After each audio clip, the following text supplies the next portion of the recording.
Bismillahirrahmanirrahim. Assalamualaikum warahmatullahi wabarakatuh.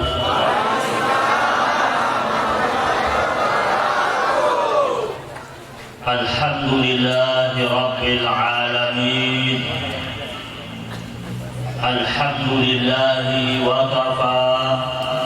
Wassalatu wassalamu ala habibinal mustafa وعلى آله وأصحابه أهل الصدق والوفاء. اللهم صل على سيدنا محمد الفاتح لما أغلق والخاتم لما سبق ناصر الحق بالحق والهادي إلى صراطك المستقيم وعلى آله حق قدره ومقداره العظيم.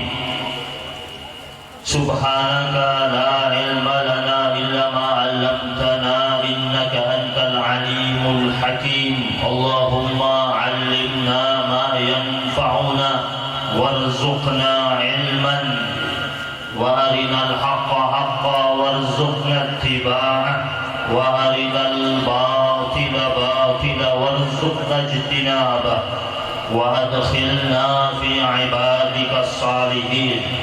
سبوح قدوس ربنا ورب الملائكة والروح. Muslimin muslimat yang dimuliakan Allah Subhanahu wa taala, wabil khusus sahibul bait Bapak Haji Joni beserta Ibu Hajah Eti dan seluruh keluarga besarnya, para tamu undangan yang hadir baik dari jajaran pemerintahan dinas maupun sipil, baik dari TNI dan Polri, para habaib, para asatidz yang hadir pada kesempatan yang mulia pada hari ini, para alim ulama, para sesepuh, para tokoh masyarakat yang tidak dapat saya sebutkan namanya satu persatu, tetapi tidak mengurangi rasa ta'zim dan hormat saya. Alhamdulillah adalah kata yang senantiasa kita hadirkan terus-menerus dalam kehidupan kita sebagai untaian ungkapan syukur kita yang tak bertepi kepada Allah Subhanahu wa taala atas limpahan rahmat dan karunia serta rangkaian kebaikan demi kebaikan, sehingga pada malam yang mulia ini kita dapat hadir di majlis yang mulia dengan harapan agar kita kelak nanti di yaumil akhir dikumpulkan sama-sama di tempat yang mulia di sisi Allah Subhanahu wa taala. Salawat serta salam terus menerus kita persembahkan kepada junjungan kita, suri tauladan kita, panutan kita yang selalu indah tutur katanya, bagus akhlaknya, baik perangainya, sopan santun dalam pergaulan, pemimpin agung, panglima yang gagah berani, seorang suami yang bijaksana, pengemban risalah ilahi, penyabar terhadap segala macam bentuk persoalan umat manusia, Nabiur Rahmah, Nabi yang kehadirannya menebar rahmat bagi seluruh umat manusia, bahkan seluruh alam semesta. Wa ma arsalnaka illa rahmatan lil alamin. Nabiyyut taubah, Nabi yang mendidik dan mengajarkan kepada umatnya bagaimana merintis jalan indah taubat kepada Allah Subhanahu wa taala. Nabiul huda, Nabi yang membawa hidayah, kemudian hidayah tersebut ditebarkan kepada seantero penjuru dunia, yaitu baginda Nabi besar Muhammad sallallahu alaihi wasallam. Kita berharap semoga benar-benar nanti di hari akhir kita dihimpun dan digabungkan bersama rombongannya Rasulullah sallallahu alaihi wasallam. Mau digabungkan sama Nabi? Rasulullah sallallahu alaihi wasallam menanti umatnya di pinggir telaga Al-Kautsar. Nabi menanti kita di situ. Nabi pernah bersabda kepada para sahabat-sahabatnya, inna likulli nabiyyin hawdan. Sesungguhnya para nabi-nabi semuanya mereka memiliki telaga mereka masing-masing. Nanti di hari akhir umatnya Nabi Adam kumpul di telaganya Nabi Adam. Nabi Nuh kumpul di telaganya Nabi Nuh. Sampai Nabi Isa al-Masih. Kata Nabi, setiap Nabi memiliki telaganya masing-masing. Yatabahawna. Mereka saling membanggakan antara satu sama lain tentang siapa yang terbanyak pengunjungnya. Dan Rasul berkata kepada para sahabat-sahabatnya, wa ana arju, dan aku sangat berharap, kata Nabi, bahwasanya nanti yang mengunjungi telagaku adalah umatku yang paling banyak. Ini harapan Rasulullah Sallallahu Alaihi Wasallam yang seharusnya kita sebagai umatnya mengambil perhatian, menyongsong dan menyambut harapan tersebut dengan cara benar-benar merekam perjalanan Nabi, dengan cara betul-betul mengikuti pesan-pesan Nabi, dengan cara betul-betul mengikuti sunnahnya Rasulullah Sallallahu Alaihi Wasallam. Para sahabat Nabi pernah bertanya tentang kondisi telaga Al-Kautsar nanti. Mereka tanya sama Nabi, bagaimana luasnya nanti? Kata Nabi, min maqami hadza ila Amman. Saat Nabi bersabda, waktu itu Nabi masih tinggal di Mekah. Kata Nabi, telaga Al-Kautsar itu luasnya dari Mekah sampai Yordania. Begitu luas telaga Al-Kautsar. Para sahabat Nabi tanya tentang airnya. Nabi katakan, asyaddu bayadan minal laban wa ahla minal asal. Air yang ada di telaga Al-Kautsar lebih putih daripada susu, lebih manis daripada madu. Dipersiapkan untuk umatnya Nabi Muhammad Sallallahu Alaihi Wasallam. Umatnya Nabi Muhammad nanti digiring menuju telaga Kautsar. Sampai di sana mereka akan menyaksikan banyak gelas-gelas indah di pinggir-pinggir telaga Al-Kautsar yang Nabi katakan aniyatuhu adadun nujum. Di pinggir telaga Al-Kautsar ada gelas-gelas yang begitu cantik dan begitu indah yang jumlahnya sejumlah bintang-bintang di langit. Dan siapa yang dapat meminumnya, dan mudah-mudahan itu kita dapati. Kita berharap yang kasih kita ini langsung dari tangan mulianya Rasulullah Sallallahu Alaihi Wasallam. Man syariba minha lam yatma. Siapa yang minum air dari telaga Kautsar, dia tidak akan pernah merasakan kehausan selama-lamanya. Satu kali tegukan, dia tak pernah lagi merasakan kehausan selama-lamanya. Jemaah yang dimuliakan Allah Subhanahu wa Ta'ala, inilah persembahan Allah buat umatnya Nabi Muhammad Sallallahu Alaihi Wasallam. Mereka yang telah sampai di situ, ternyata kata Nabi, yang paling pertama diajak untuk minum adalah orang yang kelihatan tandanya. Yang kata Rasulullah Sallallahu Alaihi Wasallam, mereka datang ya'tuna ghurral muhajjalin. Mereka datang menuju tepian telaga Al-Kautsar. Ada ghurral muhajjalin. Ada ciri khusus pada tangan dan kaki mereka yang mengeluarkan cahaya. min asaril wudu, bekas daripada air wudu. Nabi pernah bilang sama sahabat-sahabat Nabi, pernahkah kalian melihat di tengah-tengah padang savana yang begitu luas ada ratusan ekor kuda berwarna hitam semuanya, dan dari ratusan ekor kuda yang berwarna hitam semuanya itu ada sekitar 5-10 ekor kakinya berbelang putih. Bisakah kalian menandainya? Kata para sahabat-sahabat Nabi, ya, kita bisa menandainya.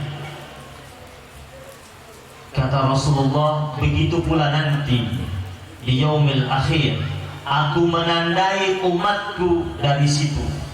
Mereka datang berbondong-bondong menuju telaga Al-Kautsar. Yang pertama aku panggil, yang aku izinkan untuk datang meneguk air segar dari telaga Al-Kautsar, mereka yang ada tanda di tangan dan kakinya mengeluarkan cahaya, yaitu orang yang rajin berwudu, dan tentunya pasti orangnya rajin sholat, menjaga sholatnya, merawat sholatnya. Jangan mengaku sebagai umatnya Rasulullah sallallahu alaihi wasallam, tetapi kita tinggalkan sholat, kita abaikan sholat. Cinta kita adalah cinta palsu kalau begitu. Kita mengatakan kita cinta sama Nabi, kita ikuti Nabi. Nabi bersabda tentang sholat, wa ju'ilat qurrata 'aini fis shalah, kata Rasul, telah dijadikan sebagai sumber kebahagiaanku pada sholat. Orang mukmin dan benar-benar mukmin, dia pasti bahagia. Allah katakan qad aflahal mu'minun. Allah katakan qad itu berarti pasti dan telah, jika dia sholat. Jika sholatnya benar, jika sholatnya benar-benar tegak, Nabi saja mengatakan wa ju'ilat qurrata 'aini fis shalah.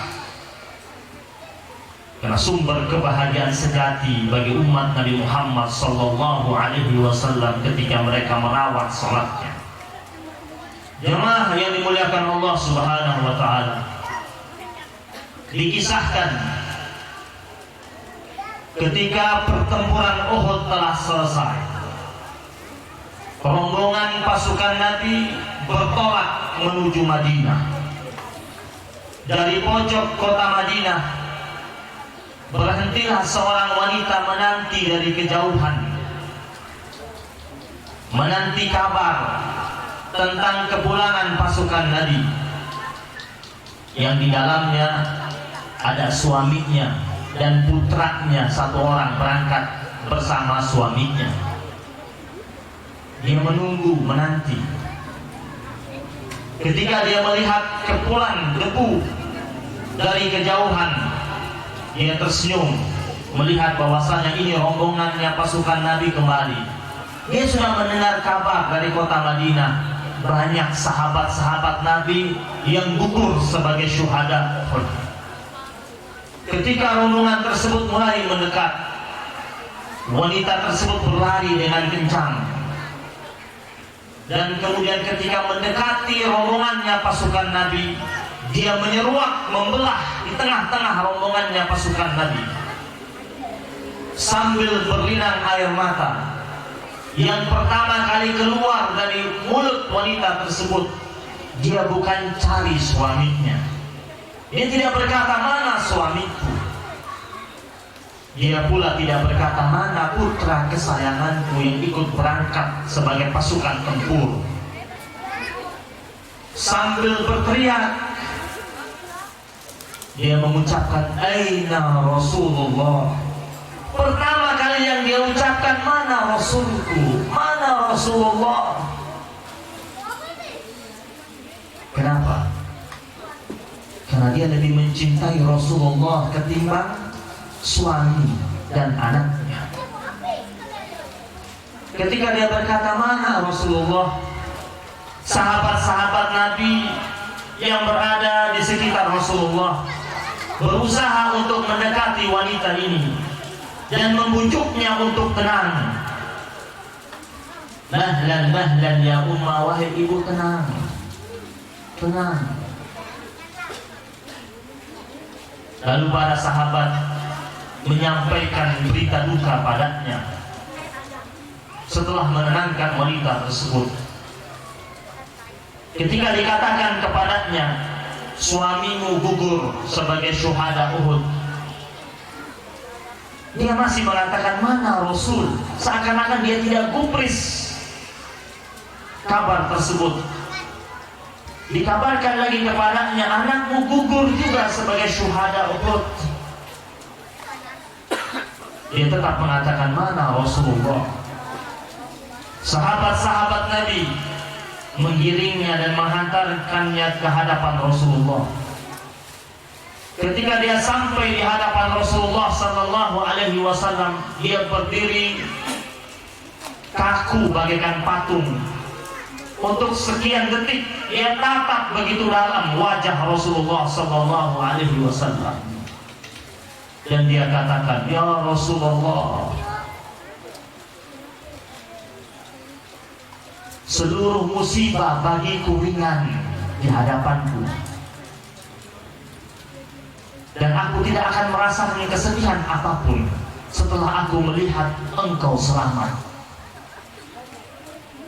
Begitulah ekspresi cinta para sahabat, para sahabiyahnya Rasulullah sallallahu alaihi wasallam. Mereka lebih jauh mencintai Rasulullah sallallahu alaihi wasallam ketimbang apapun. Dan itulah ukuran, itulah barometer keimanan. Ukuran sejati keimanannya itu, sebagaimana dalam hadis yang sahih, la yu'minu ahadukum hatta akuna ahabba ilaihi min walidihi wa waladihi wan nasi ajma'in, atau kama qala Rasulullah sallallahu alaihi wasallam. Tidak beriman seseorang sampai aku Rasulullah sallallahu alaihi wasallam lebih jauh ia cintai ketimbang orang tuanya, ketimbang anaknya, ketimbang seluruh manusia yang lainnya. Jemaah yang dimuliakan Allah Subhanahu wa taala, dalam Al-Quran juga Allah menegaskan itu. Di awal surat Al-Hujurat, ya ayyuhalladzina amanu la tuqaddimu baina yadayillahi wa rasulih.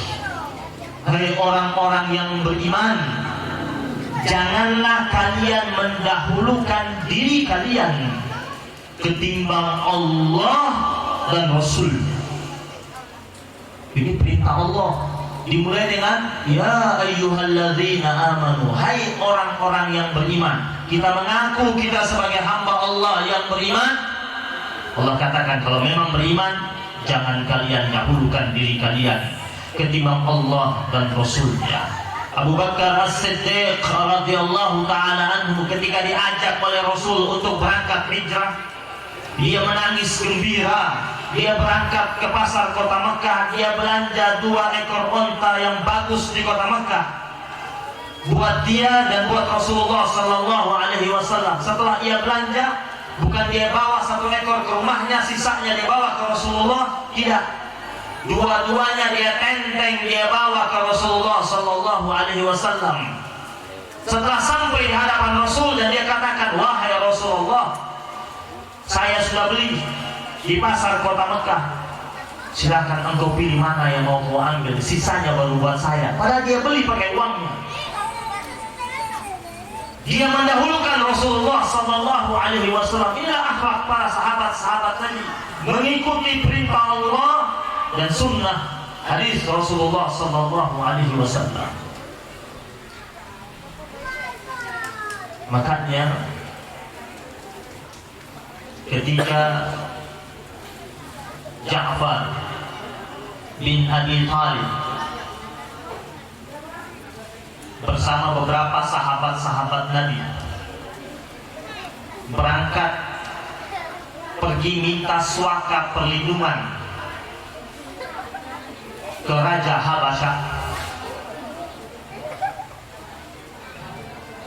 Najasyi. Berangkat temui raja, minta suaka perlindungan dan diberikan perlindungan. Ja'far bin Abi Thalib, sepupunya Rasulullah sallallahu alaihi wasallam, yang menurut riwayat beliau adalah salah satu di antara 5 orang yang perawakannya dan wajahnya mirip dengan Rasulullah sallallahu alaihi wasallam. Ada 5 orang yang wajah dan perawakannya mirip dengan Rasulullah sallallahu alaihi wasallam. Ada Abu Sufyan bin Harithah bin Abdul Muttalib, ada Qusam bin Abbas bin Abdul Muttalib, ada juga Hasan bin Ali bin Abi Thalib, cucunya Rasul, mirip dengan Nabi. Ada juga Ja'far bin Abi Thalib. Menurut riwayat, yang paling mirip dengan Nabi Ja'far bin Abi Thalib. Yang paling mirip perawakannya dengan Nabi Ja'far bin Abi Thalib. Dan Nabi juga sangat sayang sama beliau. Di masa kecilnya Ja'far bin Abi Thalib diasuh oleh Abbas bin Abdul Muttalib. Ketika Abu Thalib ekonominya mulai menurun, Rasulullah datang kepada pamannya. Rasulullah menawarkan agar dia mengasuh Ali bin Abi Thalib. Jadi Ali diambil sama Nabi, diasuh oleh Rasul. Terus Ja'far bin Abi Thalib, saudaranya Ali bin Abi Thalib, diambil oleh pamannya Nabi, Al-Abbas bin Abdul Muttalib, diasuh. Ja'far bin Abi Thalib termasuk orang yang awal-awal juga masuk Islam. Dan ketika mereka mendapatkan tekanan demi tekanan di kota Mekah, Ja'far bin Abi Thalib bersama istrinya minta izin sama Nabi untuk pergi, membawa orang-orang yang tak mampu mendapatkan tekanan untuk mendapatkan perlindungan dari Najasyi. Berangkat ke Habasyah dan mereka mendapatkan perlindungan di sana. Ketika mereka mendapatkan perlindungan di sana, tiba-tiba datang utusan dari kaum kafir Quraisy untuk menjemput Ja'far bin Abi Thalib dan teman-temannya. Ja'far bin Abi Thalib ditanya oleh Najasyi. Ja'far bin Abi Thalib kemudian menceritakan tentang Nabi. Ditanya, siapa itu Muhammad? Kabarkan kepadaku. Diceritakan tentang Nabi Muhammad sallallahu alaihi wasallam.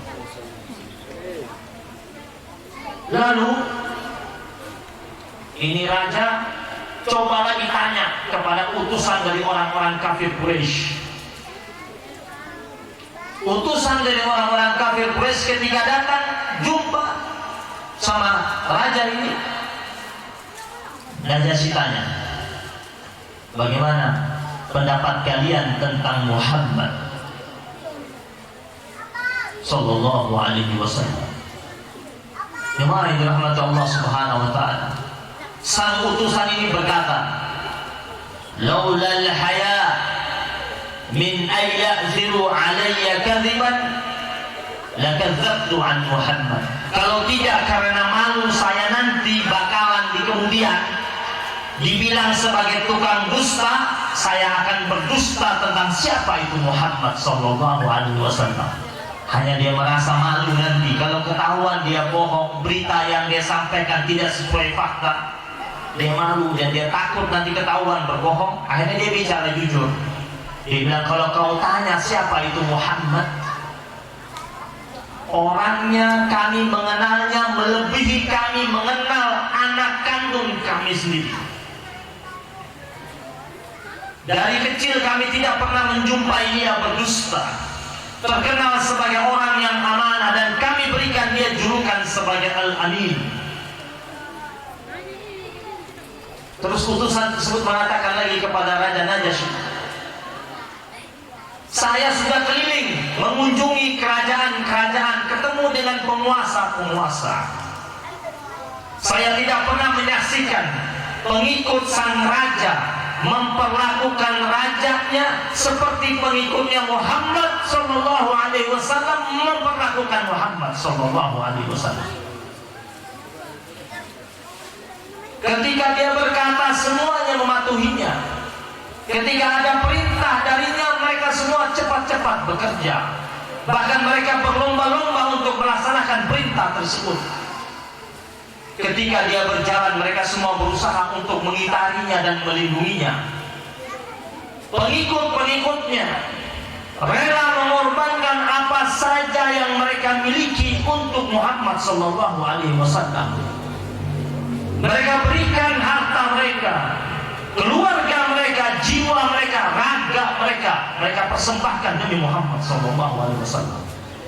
Dia, wahai raja, pengikut-pengikut para raja memuja raja mereka, menyanjung raja mereka karena ingin mendapatkan upeti, ingin mendapatkan duit, ingin mendapatkan proyek, ingin mendapatkan keuntungan, ingin mendapatkan pekerjaan.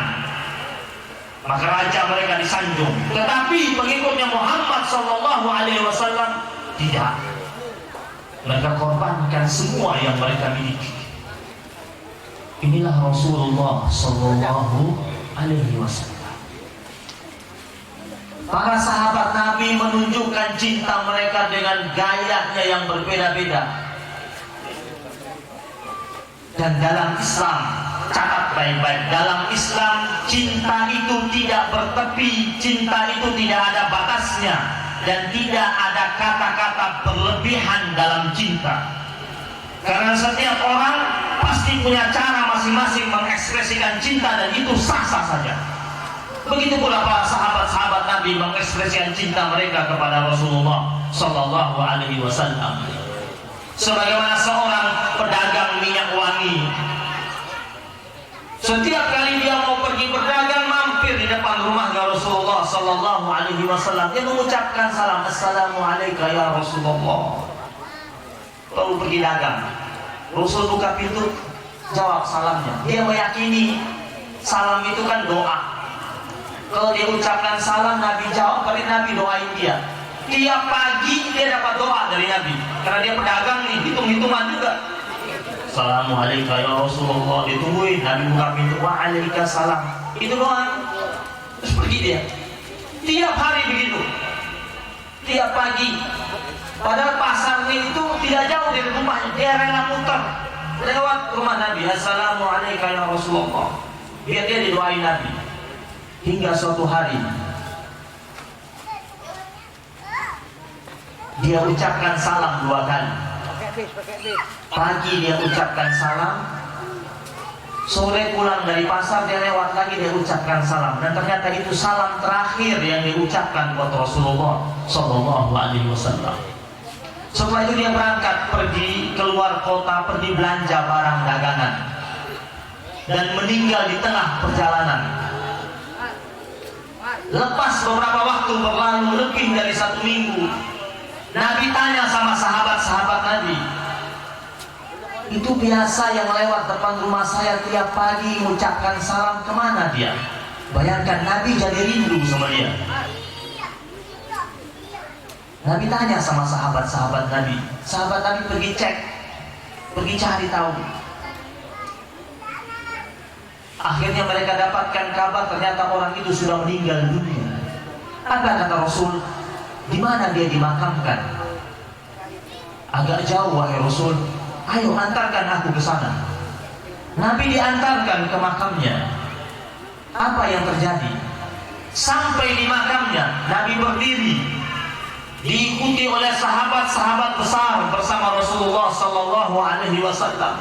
Nabi mengangkat tangannya tinggi-tinggi sambil berdoa, Ya Allah, berikanlah kebaikan untuknya. Ya Allah, sungguh aku sangat mencintainya sebagaimana dia mencintai aku. Ya Allah, tersenyumlah Engkau kepadanya ya Rabb, sebagaimana dia setiap pagi mengucapkan salam kepadaku dan tersenyum kepadaku. Lihat apa balasan Rasulullah Sallallahu Alaihi Wasallam gara-gara salam di pagi hari yang diucapkan oleh umatnya itu, dibalas dengan doa yang bertubi-tubi agar kebaikan turun kepada orang tersebut. Inilah Rasulullah Sallallahu Alaihi Wasallam. Khalid bin Walid juga begitu. Di masanya Umar bin Khattab radhiyallahu taala anhu menjadi khalifah, Umar bin Khattab kirim dia untuk berangkat perang. Khalid bin Walid setiap kali dia memimpin tempur di zamannya Umar bin Khattab selalu menang. Hingga suatu hari sorbannya Khalid bin Walid yang biasa dia lilitkan di kepalanya saat bertempur jatuh.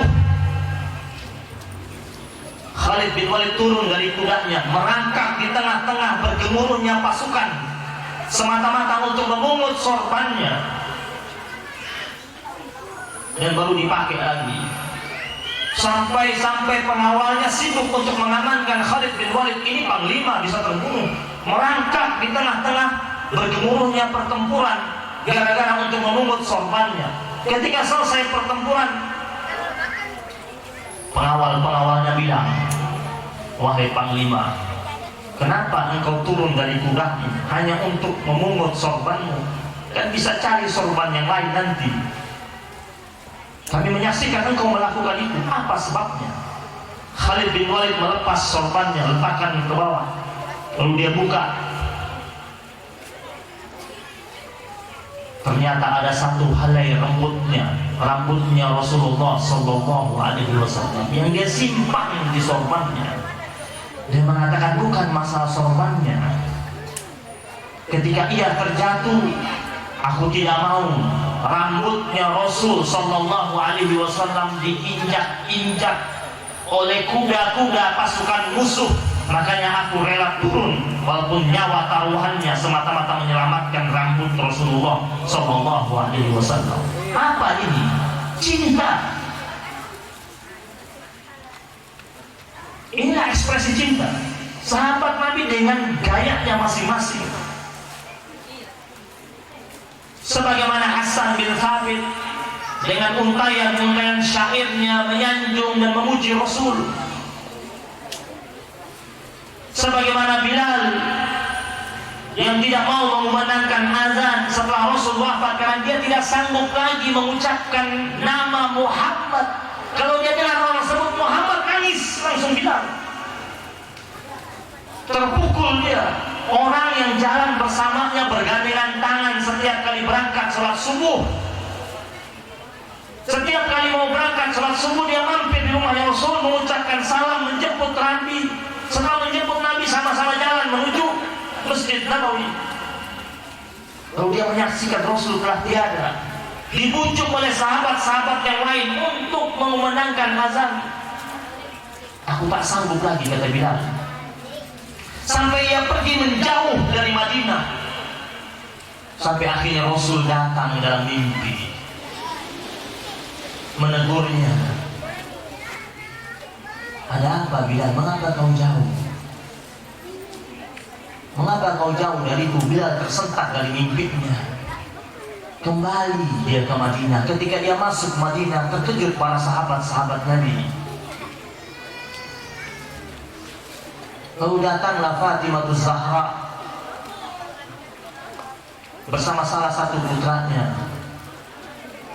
Rindu dengan suaranya Bilal karena dia terkenal sebagai muazzinnya Rasulullah Sallallahu Alaihi Wasallam.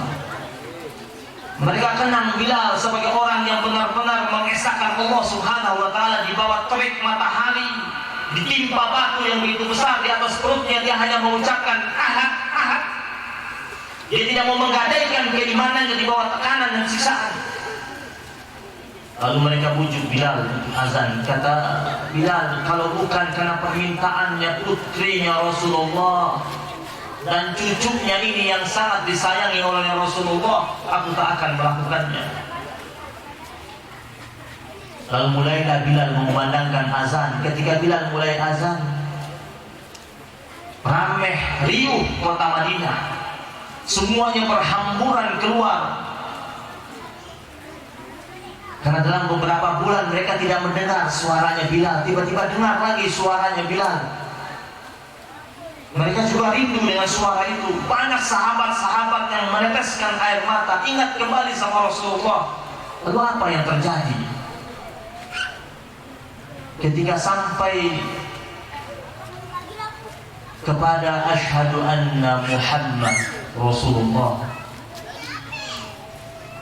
ketika dalam azannya, ketika dia akan mengucapkan asyhadu anna Muhammad, mau mengucapkan nama Muhammad, bergetar bibirnya Bilal, seakan-akan kaku lidahnya, tak mampu ia mengucapkan nama Muhammad sallallahu alaihi wasallam. Keringat dingin mengalir dari wajahnya, gemetar tubuhnya. Sambil histeris Bilal mengatakan, ya Allah, ya Rabb, mana sanggup aku menyebut nama kekasihmu dan kekasihku itu. Ya Allah, kalau bukan karena Muhammad sallallahu alaihi wasallam, aku tetap menjadi budak sampai saat ini. Dialah yang memuliakan aku, ya Allah. Ya Allah, demi-Mu yang agung, aku sangat mencintai Muhammad melebihi apapun. Ya Allah, jangan pisahkan aku dengan Muhammad sallallahu alaihi wasallam. Bilal jatuh berlutut menangis dan pingsan, dan diangkat oleh para sahabat-sahabat Nabi yang lainnya. Jemaah dirahmati Allah Subhanahu wa taala. Inilah kecintaan para sahabat-sahabat Rasulullah sallallahu alaihi wasallam. Lalu bagaimana dengan kita? Bagaimana dengan kita? Kita ini umatnya. Jarak kita dengan Nabi begitu jauh. Berbeda waktu begitu lama. Tapi kita harus yakin, Nabi bilang sama sahabat-sahabatnya,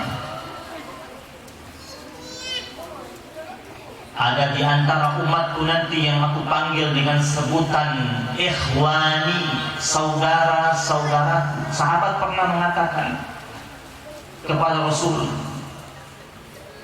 alasna ikhwanuka ya Rasulullah, bukankah kami ini saudaramu wahai Rasul? Kata Rasul, antum ashabi, kalian sahabat-sahabatku.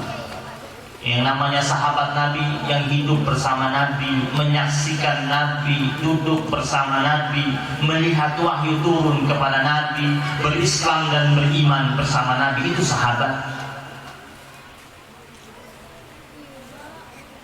Kalian beriman kepadaku dan hidup bersamaku, antum ashabi. Tapi nanti ada umat setelahku tidak pernah bertemu dengan aku, jaraknya mereka begitu jauh dari aku, tetapi mereka beriman terhadap risalah yang aku bawa. Mereka yakin aku ini Rasulullah. Mereka itulah nanti di yaumul akhir aku panggil dengan sebutan ikhwani, saudara-saudaraku. Kalau kalian sahabatku, wajar kalian beriman. Kalian lihat langsung wahyu Allah turun kepada, bertemu Nabi setiap hari. Jemaah yang dirahmati Allah Subhanahu wa taala. Sahabat Nabi itu kalau dapat sesuatu yang Nabi sampaikan kepada mereka, mereka langsung praktekkan semampu dan sekuat mereka. Ketika turun surat Al-Hujurat ayat yang kedua, ya ayyuhalladzina amanu la tarfa'u aswatakum fawqa sautin nabi. Wahai orang-orang yang beriman, jangan kalian angkat suara kalian di atas suara Nabi.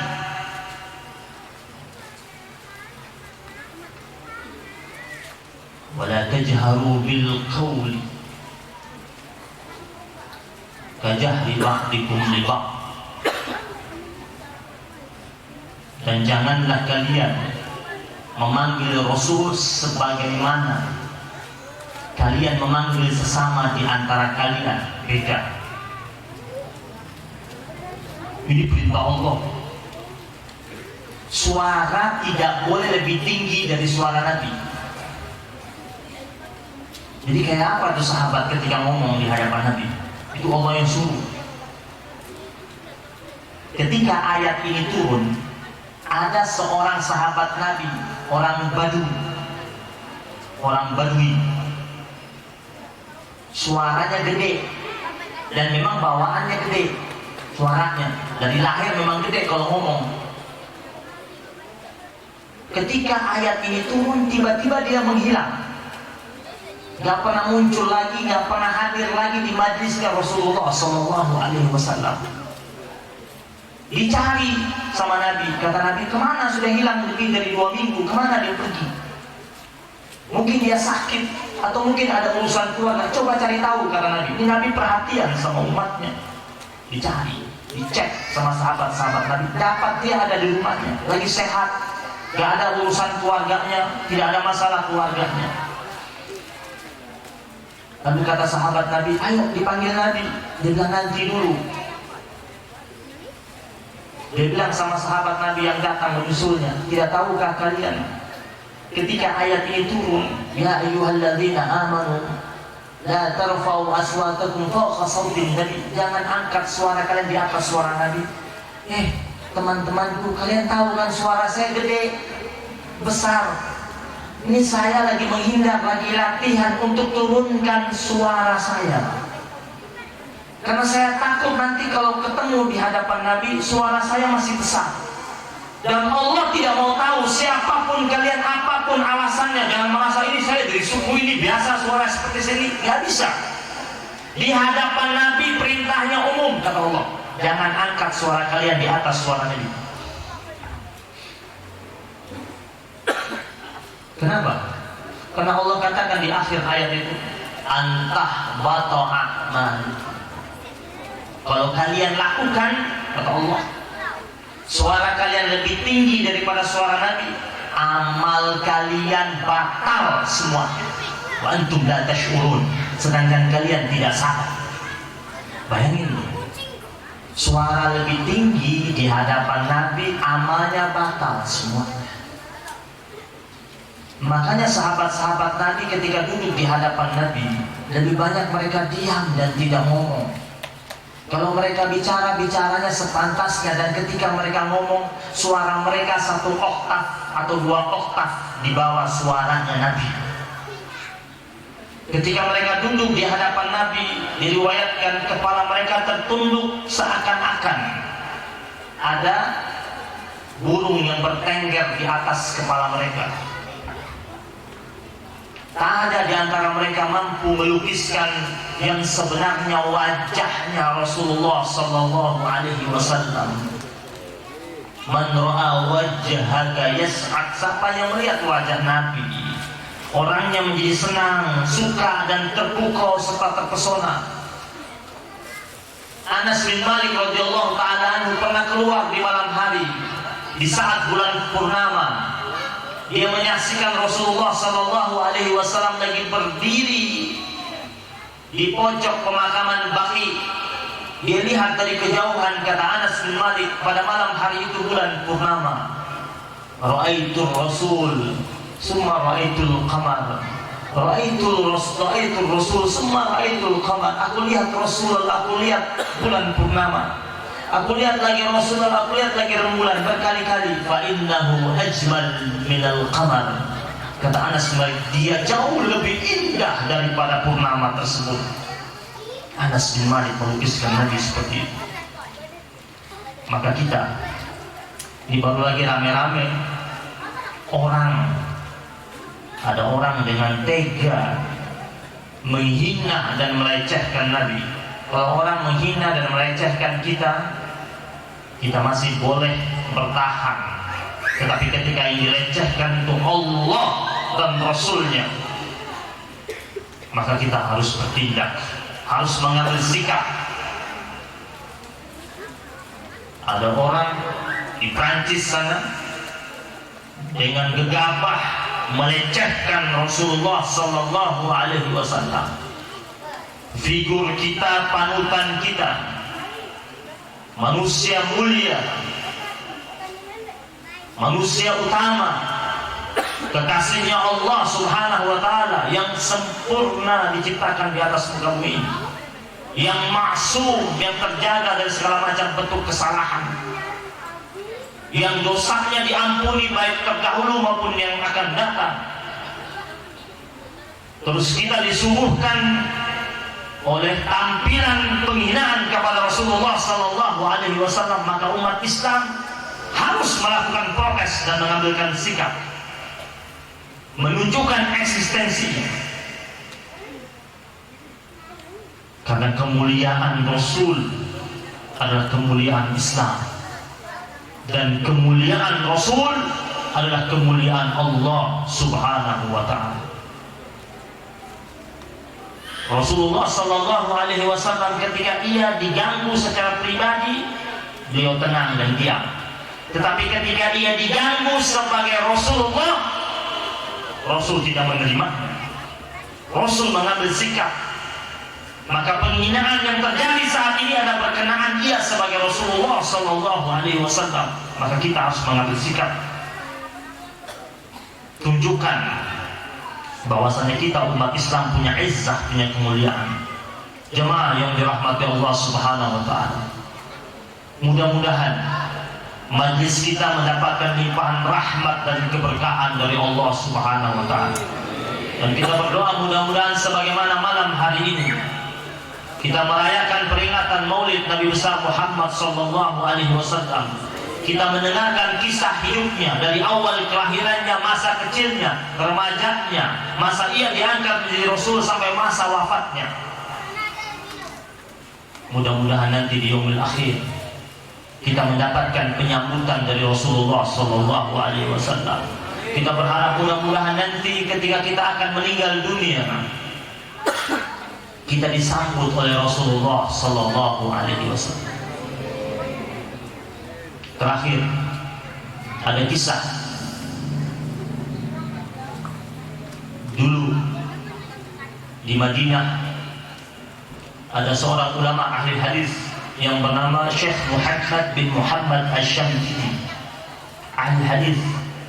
Beliau pernah dahulu mengeluarkan fatwa bahwasanya amalan yang paling afdal di malam Jumat dan di hari Jumat adalah membaca salawat. Bahkan beliau pernah ditanya, mana lebih afdal, baca Quran atau baca salawat? Di malam Jumat dan di hari Jumat, kata beliau, baca salawat lebih afdal karena ada hadis nabinya yang memerintahkan untuk membaca salawat, dan hadisnya sahih, membaca salawat di hari Jumat dan di malam Jumat. Dan beliau setiap malam Jumat sampai hari Jumat sore tidak terima tamu. Pembesar seperti apapun datang dia tidak terima. Di dalam kamar, hanya keluar pergi sholat di Masjid Nabawi, balik di kamarnya salawat, nggak pernah putus. Saya bertemu dengan salah seorang murid beliau, bercerita kepada saya tentang akhir hayatnya beliau. Beliau rajin puasa Senin Kamis. Di hari Senin, dalam keadaan berpuasa, dia panggil muridnya dan dia katakan kepada muridnya, tadi malam saya mimpi jumpa Rasul, dan Rasul mengatakan kepada saya, ya Muhammad, namanya Muhammad bin Muhammad Asy-Syamkiti. Rasul mengatakan, ya Muhammad, hari ini aku ajak engkau untuk buka puasa bersamaku. Dan apa yang terjadi, kata muridnya, setelah gurunya bercerita kepadanya di pagi hari, sore hari menjelang buka puasa, habis asar dia meninggal dunia. Isyarat bahwasanya memang Nabi memanggilnya. Subhanallah. Ketika saya diceritakan kisah itu, saya ingat kisahnya Utsman bin Affan radhiyallahu taala anhu yang terbunuh ketika sedang duduk menanti waktu maghrib dan akan berbuka puasa. Utsman bin Affan juga begitu. Ternyata menurut riwayat Utsman bin Affan, sebelum dia terbunuh, dia cerita sama keluarganya di pagi-pagi hari. Dia katakan, tadi malam Nabi mendatangiku dan mengatakan, ya Utsman, untuk kali ini kau berbuka puasa bersamaku. Dan ternyata ketika Utsman bin Affan di hadapan makanan yang ia siap berbuka, ia menanti waktu maghrib, para pemberontak datang menyerbu rumahnya Utsman bin Affan dan ia terbunuh dan darahnya berceceran dan menimpa di atas makanan yang akan ia pakai berbuka, dan ia meninggal dunia. Isyarat dari Nabi katakan, ya Utsman, kali ini aku ajak engkau berbuka bersamaku. Al-mar'u ma'a man ahad. Manusia itu bersama siapa yang dia cintai. Jika kita kuat cinta kita bersama Rasulullah, maka kita pasti akan terus bersama Rasulullah SAW. Orang itu meninggal dunia sebagaimana kebiasaannya. Yang hobi main bola biasanya meninggal dunia lagi main bola. Yang hobi joget biasanya meninggal dunia lagi joget. Atau paling tidak amalan terakhirnya joget. Yang hobi main catur, hati-hati. Ada teman saya hobi banget main catur, meninggal dunia lagi main catur. Dia lagi habis main, dia bilang skak sama temannya, skakmat. Gak lama kemudian datang malaikat maut, skakmat dia. Yamutul mar'u ala ma asyafi. Manusia itu meninggal dunia sebagaimana kebiasaan dia hidup. Hobinya apa? Kalau dia hobinya baca salawat, meninggal dunia dalam keadaan salawat, atau paling tidak amalan terakhirnya salawatan. Maka biasakanlah dengan amalan-amalan baik, sehingga ketika kita meninggal dunia dalam kondisi yang terbaik di hadapan Allah Subhanahu wa taala. Rabbana taqabbal minna innaka antas samiul alim wa tub alaina ya maulana innaka antat tawwabur rahim. Wa sallallahu ala sayyidina Muhammadin nabiyil ummi wa ala alihi wa sahbihi wa baraka wa sallam walhamdulillahi rabbil alamin. Tsumma assalamu alaikum warahmatullahi wabarakatuh.